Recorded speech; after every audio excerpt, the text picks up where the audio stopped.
제가 좋아하는 성경 구절 가운데 한 구절인데요. 제가 어느 사역지를 가든지 가장 먼저 하는 설교가 이건데 어떻게 저는 거의 1년이 다 돼가는데 이제야 하게 됐어요. 네. 이 히브리서 11장이 저의 어떤 신앙 고백과 같은 말씀입니다. 또한 이것이 저에게 먼저 은혜가 됐기 때문에 여러분들 앞에 서서 말씀을 전할 수 있는 줄로 믿습니다.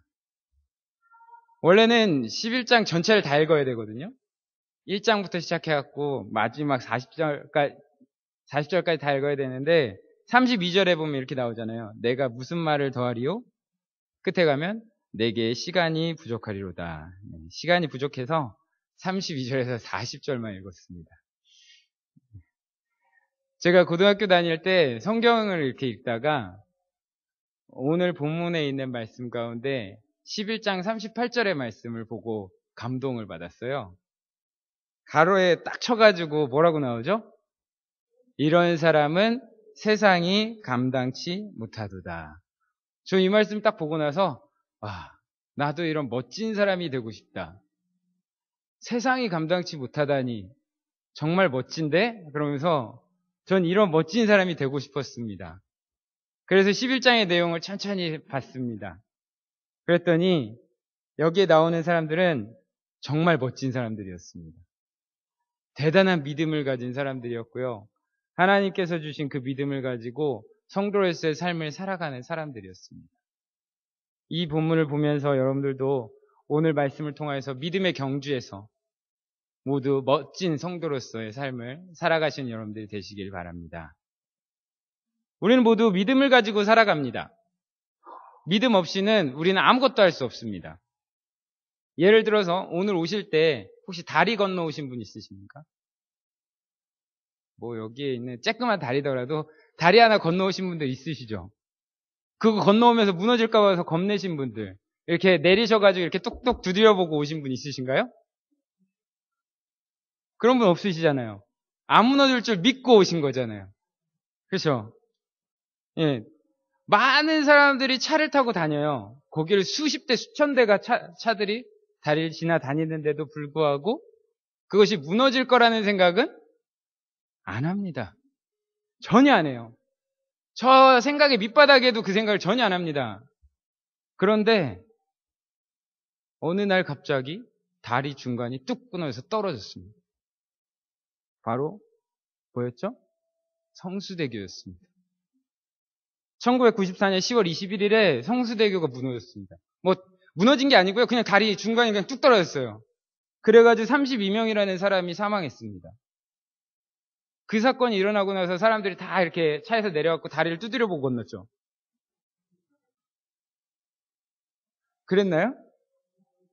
아니잖아요. 뭐 그러면 그 사건이 있고 나서 성수대교는 폐기했죠. 없애버렸죠. 그런가요? 아니 지금 없다고 생각하시는 분 있으세요? 성수대교? 아니에요. 성수대교 다시 이렇게 만들어가지고 거기 아직도 사람들 많이 다녀요. 거기는 동부간선도로에서 강남으로 건너가는 다리가 성수대교인데 그 동부간선도로는 그 다리를 건너가기 위해서 엄청 막혀요. 아직도 그렇게 많이 건너가고 있습니다. 그러면 지금은 좀 불안해야겠죠. 그 다리 건너가면서. 그런가요? 이거 건너가다가 지난번처럼 무너지면 어떡하지? 막 이러고 건널까요? 아니에요. 그런 사람 아무도 없어요. 저도 한 번도 그런 적이 없어요. 저도 그 다리 건너갔지만 그렇게 생각해 본 적조차 없습니다. 이것이 믿음이지 않습니까? 우리의 삶 가운데서는 이러한 작은 거 하나까지도 믿으면서 살아갑니다. 혹시 우리가 드리고 있는 예배당이 건물 천장이 무너질 거라고 생각하시는 분 있으신가요? 아니, 제가 또 이 말 했다고 불안하신 분들은 지금 나가셔도 괜찮습니다. 믿음이란 것은 이것처럼 일상적인 겁니다. 뭐 특별한 것이 아닙니다. 우리가 아무리 이 다리가 안전할까라는 생각을 하지 않고 다리를 건너는 것이 아닐지라도 우리의 삶에는 믿음이 바탕이 되어 있습니다. 믿음이 없이는 누구도 살아갈 수 없습니다. 그런데 믿음 가운데는 두 가지가 있습니다. 자기가 믿고 싶은 대로 믿는 믿음이 있고요. 하나님께서 허락하신 믿음이 있습니다. 이 두 가지 믿음은요, 확연하게 다릅니다. 아니요, 완전히 다릅니다. 두 믿음은 완전히 다릅니다. 자기가 믿고 싶은 것만을 믿는 믿음은 저는 이렇게 말합니다. 나름대로의 믿음이다. 이 나름대로의 믿음은요, 참 웃깁니다. 상황에 따라서 그 믿음이 바뀌어갑니다. 하나님께 기도를 드립니다. 기도를 통해서 하나님, 이거를 주실 줄로 믿습니다. 해놓고 안 주시잖아요? 그럼 바꿉니다. 바꿔서 하나님, 다른 걸로 주실 줄로 믿습니다. 기도해요. 그래도 안 주시잖아요? 그럼 또 다른 걸 주실 줄로 믿습니다. 이렇게 기도합니다. 그렇게 기도하다가 어느 날 그게 들어졌어요. 그러면, 내가 믿음으로 기도했더니 하나님께서 주셨구나. 이렇게 생각합니다. 그럼 그 전에 했던 기도는 믿음으로 한 기도가 아닌 거죠. 그런 건가요? 믿음으로 했기 때문에 하나님이 들어주신 거고, 그 전에 했던 거는 믿음으로 한 기도가 아니기 때문에 안 들어주신 겁니까? 아니에요. 이것도 믿음으로 한 기도예요. 어떤 믿음이요? 나름대로의 믿음. 내가 생각한 대로 믿는 믿음을 가지고 기도했더니 어쩌다 보니까 하나님께서 주셨어요. 그러니까 난 믿음으로 했다 이렇게 생각합니다. 하지만 이것은 믿음이 아닙니다. 나름대로 가지고 하는 기도는 하나님께서 들어주시는 기도가 아닌 것입니다. 우리가 추구하고 믿고 싶은 것을 믿는 것이 하나님께서 주신 믿음이 아닙니다. 하나님께서 주시는 믿음은 확실한 믿음입니다. 그렇다면 하나님께서 주신 믿음은 무엇일까요? 바로 자신의 이익이 빠진 믿음입니다. 내가 어떻게 하면 잘 살아볼까? 내가 어떻게 하면 더 잘 드러나 볼까? 하는 생각이 없이 오직 하나님의 영광만을 나타내기 위한 것. 그 믿음이 바로 하나님이 우리에게 주신 믿음인 것입니다. 하나님께서 하라고 하면 뭐든지 하는 겁니다. 군대 용어로 까라고 하면 까는 겁니다. 그게 아무리 바위덩어리일지라도 삽자루 주면서 그럼 까는 겁니다. 이게 하나님이 주신 믿음인 것입니다. 무조건 복종해야 하는 것입니다. 이것이 불합리하다고요? 어떻게 그렇게 비인간적일 수 있냐고요? 당연히 비인간적일 수밖에 없습니다. 왜냐하면 하나님은 인간이 아니기 때문입니다. 하나님의 뜻은 신적입니다. 절대 인간적이지 않습니다. 이렇게 말하면 너무 극단적이라고 따질 수 있습니다. 그렇다면 11장 17절 말씀을 한번 보면, 오늘 보면 히브리서 11장 17절 말씀을 보게 되면 거기 뭐라고 나와 있냐면 11장 17절을 보게 되면 아브라함은 시험을 받을 때에 믿음으로 이삭을 드렸으니 저는 약속을 받은 자로 돼 그 독생자를 드렸느니라. 굉장히 인간적입니까? 인간적이에요? 인간적이어서 아들을 바치라 그럽니까? 절대 하나님이 인간적이지 않습니다. 우리의 생각하는 것과는 다릅니다. 그것이 하나님께서 우리에게 주시는 믿음입니다. 그 안에서 보여주시는 능력이 하나님의 믿음이고 능력인 것입니다. 아들을 제물로 바치고 또 오늘 본문에서 읽었던 것처럼 돌로 치고 톱으로 켜고 칼로 배임을 당해도 예수님만을 믿으라라고 말합니다. 또한 예수님께서는 그의 제자들에게 말씀하실 때 예수님 믿는 것 때문에 복음을 전하는 이것 때문에 잡혀가더라도 어떻게 하면 풀려날까 하는 변명거리를 연구하지 말라고 말씀하십니다. 그 뜻은 뭐예요? 그냥 잡혀가서 죽어라 이겁니다. 어때요? 인간적입니까? 하나님은 절대 인간적이시지 않습니다. 그래도 너무하다고 생각하시는 분들은 다시 이렇게 북한과의 전쟁이 나서 이민군이 쳐들어와서 교회에 들어와서 예수 믿고 죽을래 아니면 안 믿고 오래 살래 이러면 오래 사실 분들이십니다. 믿음은 철저하게 자신을 버리는 것입니다. 특히 자신의 눈에 보이는 것을 버리는 것입니다. 11장 1절 말씀을 보게 되면 믿음은 바라는 것들의 실상이요 보이지 않는 것들의 증거다라고 말씀하고 있습니다. 하나님을 믿는 믿음은 보여서 믿는 것이 아닙니다. 여기서 하나님을 본 사람 있습니까? 하나님 보신 분. 그 사람은 아마 이만이나 문선명 같이 새로운 종파를 하나 이렇게 창단하실 수 있는 분입니다. 그렇다면 천국을 보신 분은 있으십니까? 예, 보신 분들 있다곤 합니다. 갔다 왔다 하는 사람이 있는데 갔다 온 사람마다 증언이 달라요. 천국의 여러 군데를 보고 오신 거죠. 인간이 본다고 하는 것은 악하고 타락했습니다. 언제요? 에덴 동산에서 가장 먼저 타락한 것이 바로 인간의 시각입니다. 죄가 무엇을 통해서 들어온지 아십니까? 바로 눈을 통해서 들어왔습니다. 창세기 3장 6절 말씀을 보게 되면 하와가 그 나무의 실과를 어떻게 한즉? 먹어본즉? 따보니까? 만져보니까? 냄새 맡아보니까 그랬나요? 아니요. 본즉 그랬습니다. 예. 다른 거 아닙니다. 봤더니 선악과를 본즉 거기부터 죄가 들어왔습니다. 우리의 눈에 보기에 보이는 것 때문에 우리는 죄를 짓습니다. 내가 보이는 것을 믿는 것 때문에 죄를 짓습니다. 하지만 오늘 11장 1절 말씀에서 분명히 믿음은 보이지 않는 것이라고 말하고 있습니다. 보지 않고 믿는 그것이 바로 참된 믿음이라고 말씀하고 있습니다. 인간의 눈에 보이는 것이 더 많겠습니까? 보이지 않는 것이 더 많겠습니까? 보이지 않는 게 훨씬 많습니다. 그런데 우리는 그걸 모른다라는 겁니다. 보이지 않는 게 훨씬 많은데 이 세상 가운데 보이지 않는 것들이 더 많은데도 불구하고 우리의 인식은 내가 보는 게 단 줄 안다는 것입니다. 그러면서도 눈을 신뢰하면서 살아갑니다. 그렇지 않습니까? 뭔가 눈으로 증거를 보여줘야지만 믿겠다라고 하지 않습니까?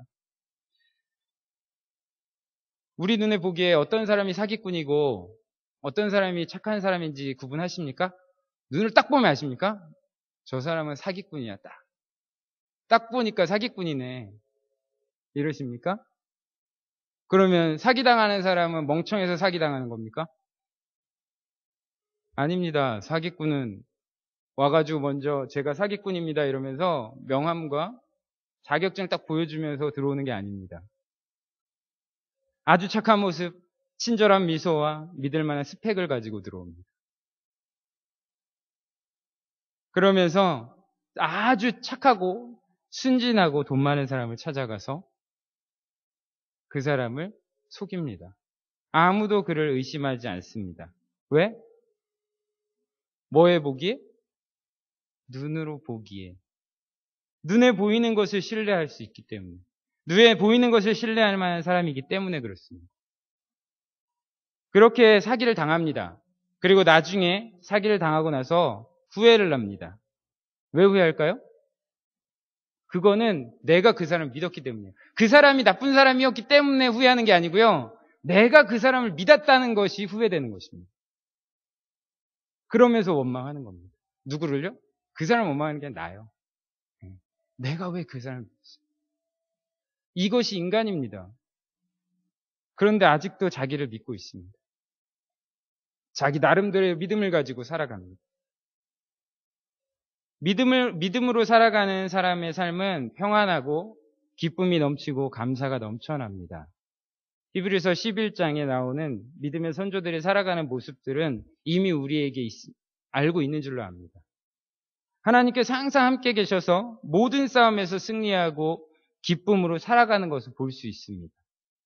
믿음의 선조들은 하나님께로부터 복을 받았던 것을 성경을 통해서 보게 되고 그 내용을 통해서 우리도 그와 같은 복을 받았으면 좋겠다라는 생각을 가집니다. 이것은 아브라함과 같이 복 받기를 원하고요. 다윗과 같은 복을 받기 원하고 여호수아와 기드온 같은 승리를 얻기 원합니다. 이것은 하나님을 믿는 자들과 하나님과 함께 하시기에 가능한 일이었습니다. 하나님과 함께하는 자들에게는 하나님의 복이 함께하기 때문입니다. 또한 하나님을 의지하면서 따르던 믿음의 선조들에게는 항상 기쁨이 있었고 그 기쁨을 표현하여 찬양하였고 하나님 안에서 기뻐하는 삶을 살았고 그것이 최고의 기쁨이었습니다. 믿음의 삶을 사는 자에게는 그들의 인생은 기쁨이고 평안이었습니다. 그렇다면 그들에게 기쁨과 평안의 순간만 있는 것일까요? 항상 승리만 있는 것일까요? 저는 이 말씀, 히브리서 11장 말씀을 보면서 초반부, 앞에 부분에서는 계속 그런 말들이 나옵니다. 승리하였고, 하나님이 함께 하시기에 승리하였고, 잘 되었고, 이런 부분이 쭉 나오다가 그 뒤에 이제 32절에서 부족하리로다 하면서 그 뒤에 쭉 보게 되면 34절, 35절 말씀을 보게 되면 여자들은 자기의 죽은 자를 부활로 받기도 하며 또 어떤 이들은 더 좋은 부활을 얻고자 하여 악형을 받되 구차히 면하지 아니하였으며 또 어떤 이들은 희롱과 채찍질뿐 아니라 결받고 옥에 갇히는 시험도 받았으며 돌로 치는 것과 톱으로 켜는 것과 시험과 칼에 죽는 것을 당하고 양과 염소와 가죽을 입고 유리하며 궁핍과 환난과 학대를 받았으니 이렇게 되어 있습니다. 좋은 것만 나와 있지 않습니다. 그들에게 환난과 핍박이 있었고 죽음까지도 있었다라고 얘기합니다. 그런데 그것을 받아들일 수 있었다는 것이 무엇 때문에요? 하나님이 주신 믿음이 있기 때문에. 우리의 삶은 어떻습니까? 우리의 현실은 어떻습니까? 하나님의 시각이 아닌 인간적인 시각으로 봤을 때 우리의 인생은 고난의 연속 아닙니까? 제가 여기에서 약간 간증 같은 말씀을 드리겠습니다. 인간적인 시각으로 봤을 때 저는 목사가 되면 안 되는 사람이었어요. 제가 조금 귀티가 나고 그래 보여서 부유한 유년 시절을 보냈겠다 이렇게 생각하시는 분들은 오해입니다.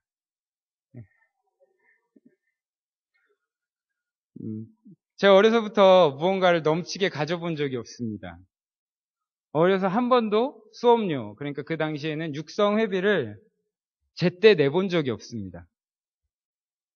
그것은 유치원 때부터 대학교를 다닐 때까지 항상 밀렸고 항상 끝에 최후 통보를 받고 나서 그때서야 겨우 밀린 거 조금 냈습니다. 그래서 유치원 다닐 때는 거의 안 내고 다녔습니다. 나중에는 안 내고 졸업했습니다. 다시 돌아가지 않았습니다. 제 동생은 그게 자존심이 상해서 유치원까지는 가는데 교실에 안 들어갔습니다. 저는 생각도 없어가지고 돈을 안 내도 들어가서 노는 게 재밌어서 저는 그냥 들어가서 배웠습니다. 그래서 이렇습니다. 어려서 제 돈을 내고 옷을 사본 적이 거의 없습니다. 얼마나 어려웠으면 초등학교 2학년 때는 학교에서 신발과 옷을 주는 거예요. 저는 그걸 딱 받아가지고 너무 기쁜 마음에 잘 받아서 신고 입었습니다. 근데 보니까 불우한 이웃에게 주는 거더라고요. 그래도 먹고 살 게 없어서 굶을 정도로 가난하진 않았습니다. 그냥 제가 하고 싶은 것 못할 정도로 가난했습니다.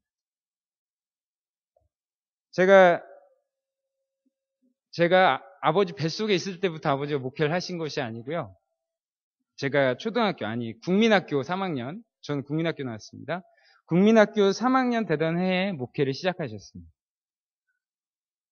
국민학교 3학년 되던 어느 봄에 우리가 살던 집에서 나와가지고 저와 동생을 갑자기 이모 집으로 보내시고 저희 아버지 어머니는 어디서 주무시는지는 모르겠지만 항상 산에 가서 기도하시고 교회를 할 곳을 알아보러 다니셨습니다. 그리고 어느 정도 지나서 신월동의 어느 깊은 지하에 교회 자리를 마련했습니다. 교회당 안에는 우리가 살 공간이 있었습니다. 그 깊은 지하에 연탄을 뗐고 거기서 쓰는 물, 오수, 하수는 펌프로 퍼서 올렸습니다. 하수물을 퍼올리는 그 소리가 얼마나 큰지 교회에서 말씀을 들을 때면 굉장히 거슬렸습니다. 그래서 예배 전에는 최대한 물을 쓰지 않았습니다.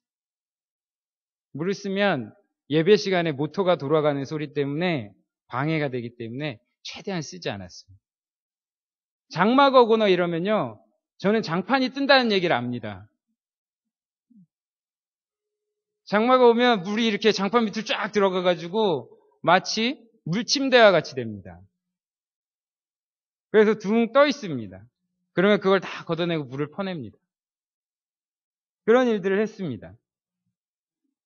그리고 교회가 집에 붙어 있었기 때문에 저는 집이 붙어 있었다고 하지만 그냥 벽 하나 있었습니다. 그렇기 때문에 교회에서 드리는 모든 예배를 드릴 수 있었습니다. 새벽 예배는 물론이고요. 수요일, 금요일, 주일, 그리고 매일 밤 드리는 예배까지 모든 예배를 드릴 수 있었습니다. 그래서 이때 저의 몸에는 예배가 습관처럼 스며들 수 있었습니다. 고등학교 들어갈 때요. 교회가 지하를 벗어나서 3층으로 옮겨지게 되었습니다. 그러나 그곳에도 우리 집이나 저의 방은 없었습니다. 그냥 교회 바닥에요. 이불을 깔고 자는 겁니다. 자다가 새벽 예배 시간이 되면 일어나야 됐습니다. 조금이라도 꾸물거릴 시간이 없습니다. 왜냐하면 꾸물거리면 교인들이 옵니다. 그래서 그 자리에서 일어나야 됩니다. 그래서 그때 제 몸에 체득된 것이 무엇이냐면 깨우면 용수철처럼 일어난다. 군대 가기 전까지 계속 이렇게 교회에서 살았습니다. 먹고 자고 생활했습니다. 그래서 저에게 교회는 굉장히 편안하고 안락한 장소입니다. 그래서 교회 오면 잠이 와요. 그러신 분들 지금 있잖아요. 그쵸? 너무 안락하고 편안하셔서 잠이 오시는 분들. 더 많은 이야기가 있지만 지금은 설교 시간이기 때문에 이 정도 하겠습니다. 이 이야기를 하는 이유는 무엇이냐면요. 저의 유년 시절 돌아보면 저는 목사를 할 만한 사람이 아니라는 겁니다. 제가 정신이 인간적으로 있는 사람이라면 절대 목사를 하면 안 됩니다. 저희 아버지 어렵게 목회하는데 왜 제가 목사를 합니까? 저는 그래도 돈 버는 직업 가져야 되잖아요. 그래서 어렵게 목회하시는 아버지 도와드려야 되잖아요. 그게 인간적인 거 아닙니까? 근데 미친 거죠. 제가 목회를 하고 있습니다. 제가 목사를 하고 있습니다. 저만요? 아니요, 제 동생도요. 이게 믿음이 아니면 할 수 없다는 거예요. 인간적으로 믿는 것이라면, 나름대로 믿는 것이라면 이렇게 해서는 안 된다는 겁니다. 그런데 이렇게 하는 것은 하나님이 주신 믿음이 있기 때문이라는 것입니다. 제가 이런 얘기를 하면 저와 같은 나이대 20대나 30대가 공감을 하는 게 아니라 40대나 50대 그 이후의 분들이 공감을 하세요. 이런 얘기를 어떻게 알고 있냐. 근데 제가 70년대에 태어나긴 했습니다. 79년에. 그리고 제가 이제 이성을 한창 가질 때쯤 88 서울 올림픽 때 9살. 여기 있는 분들 되게 어린 거지 막 이렇게 하실 텐데 어쨌든 정말 이렇게 살면서 목회하신 아버지 때문에 인간적으로 어렵게 살았기 때문에 목회할 수 없는 상황에서도 저와 제 동생이 목사가 되었다라는 것은 하나님의 은혜가 아닐 수 없습니다. 또한 제가 이 자리에 서서 하나님의 말씀을 전할 수 있다는 이것이 참된 하나님의 은혜인 것입니다. 많은 사람들이 믿음과 현실 간에는 괴리감이 있다라고 얘기를 합니다. 그러면서 이런 핑계를 댑니다. 목사님은 목사님이니까 할 수 있는 거라고. 목사님이니까 그럴 수 있는 거라고. 그러면 목사님은 예수님 믿고 일반 성도는 예수님 밑에 제자 믿습니까? 일반 성도는 예수님 안 믿어요? 똑같이 예수님 믿는데 왜 못합니까? 같은 예수님 믿는 겁니다. 모두 같이 예수님 닮아가는 것입니다. 모두 같은 하나님이 주신 믿음을 갖고 있는 것입니다.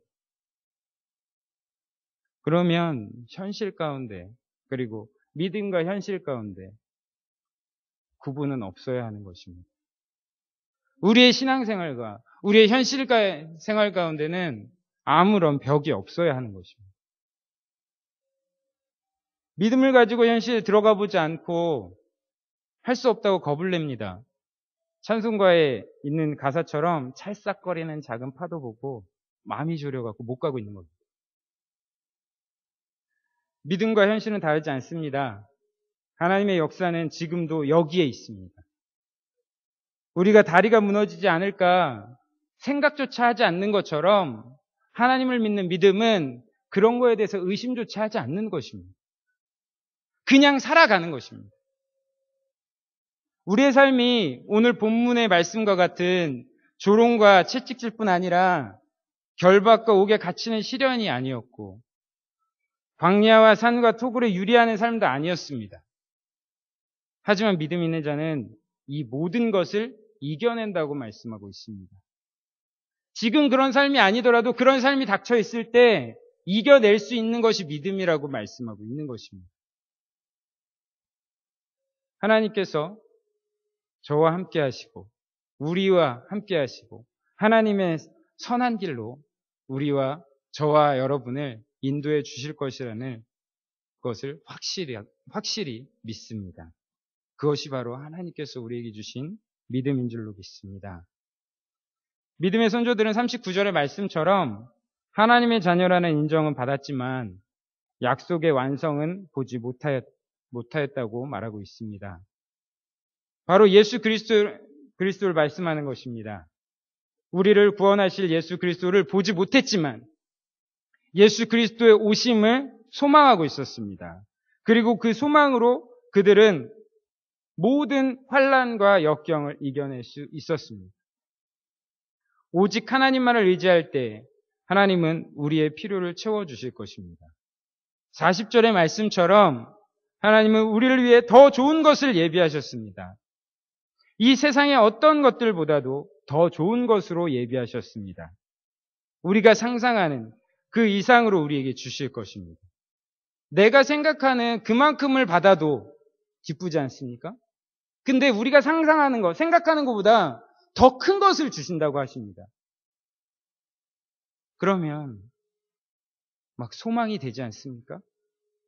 그것을 상상하게 되고 그걸 생각만 해도 기쁘지 않습니까? 그것이 바로 믿음의 삶입니다. 믿음으로 사는 사람의 삶이 바로 그러한 삶입니다. 그것을 상상하면 기뻐서 어떻게 표현할 수조차 없는 것. 그것이 바로 믿음으로 사는 사람의 삶입니다. 믿음으로 사는 사람은 바로 이 더 좋은 것을 기대하며 소망하는 사람입니다. 내가 원하는 그것을 바라는 것보다 하나님께서 주시는 것을 바라는 것입니다. 지금의 현실 속에서 하나님께서 과연 이번 일을 통해서 무엇을 주실 것인가 기대하며 소망한다면 하나님께서 주실 더 좋은 것을 바란다면 기쁘지 않겠습니까? 믿음으로 소망하며 사는 사람이라면 어떠한 삶 속에서도 기쁨이 넘쳐날 것이고 결코 소망을 잃지 않을 것입니다. 믿음으로 사는 사람은 세상이 감당치 못하는 사람입니다. 저는 이 말을 참 좋아합니다. 세상이 감당치 못하는 사람. 저는 세상이 감당치 못합니다. 옆 사람과 인사하겠습니다. 졸고 있는 사람 깨우면서 뭔 말인지 몰라도 하세요. 당신은 세상이 감당치 못합니다.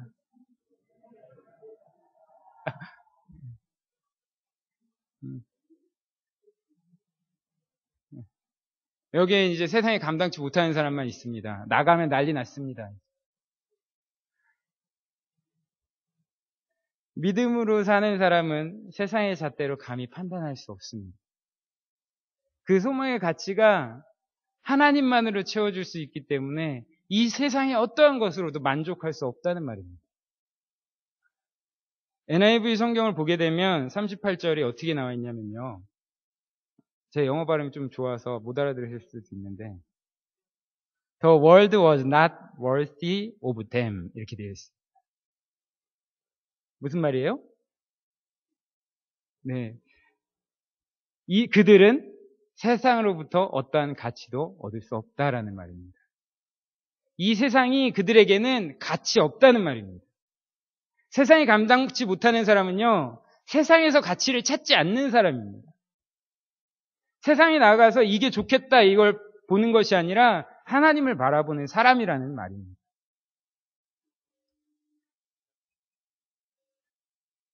세상에서 그들의 가치가 없다는 것을 말하고 있습니다. 히브리서 10장 38절 39절 말씀을 보게 되면 오직 나의 의는 믿음으로 말미암아 살리라. 또한 뒤로 물러가면 내 마음이 저를 기뻐하지 아니하리라 하셨느니라.